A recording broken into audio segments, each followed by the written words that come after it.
Hello friends नमस्कार मु चिकू आपण मानकु स्वागत करूची आ एक नुआ वीडियो रे। तो फ्रेंड्स आज मो वीडियो रे आपण मान सहित शेयर करी मोर जो गाड़ी अछि बजाज मैक्सिमा एक्सेल तार पिकअप कमी आइता। तो पिकअप कमी होला पर केमिति मु ताकू सजाडी थिली जाई सर्विस सेंटर रे। तो ए वीडियो लास्ट पर देखु आपण माने जानि जे आपण कर जदी सेल प्रॉब्लम थिबो तो कोन हेतु आपण माने जानि परिबे। तो चलंतु देखिबा ए वीडियो रे।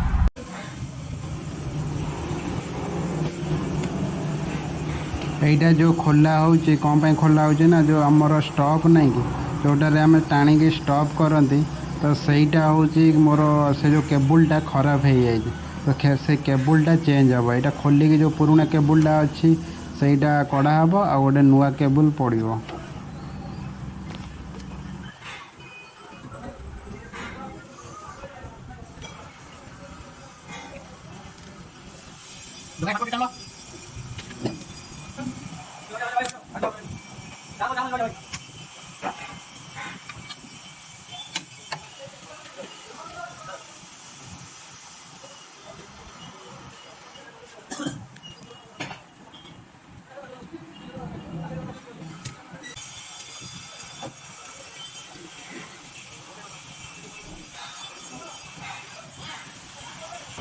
आपण मैंने देखिपारे ये जो केबुलटा यहाँ हूँ पुराना केबुलटा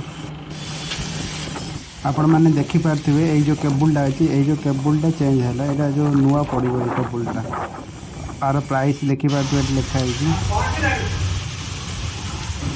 ये जो केबुलटा अच्छी यहाँ देखिपारे ये आग बाटे पशिकी माने इंजिन सहित पछपट को जीव इंजिन सहित कनेक्शन हम कनेक्शन है तार से बंद हुए स्टॉप हुए।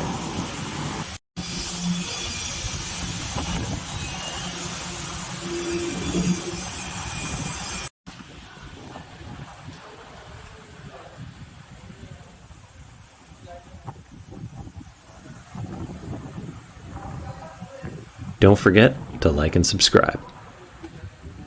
एबे देखिपारे गाड़ी केबुलटा मोर फिट हो गला फिट हो गला देखते यहाँ बहुत टाइट लगुच आगुरी बहुत लूज लगुला।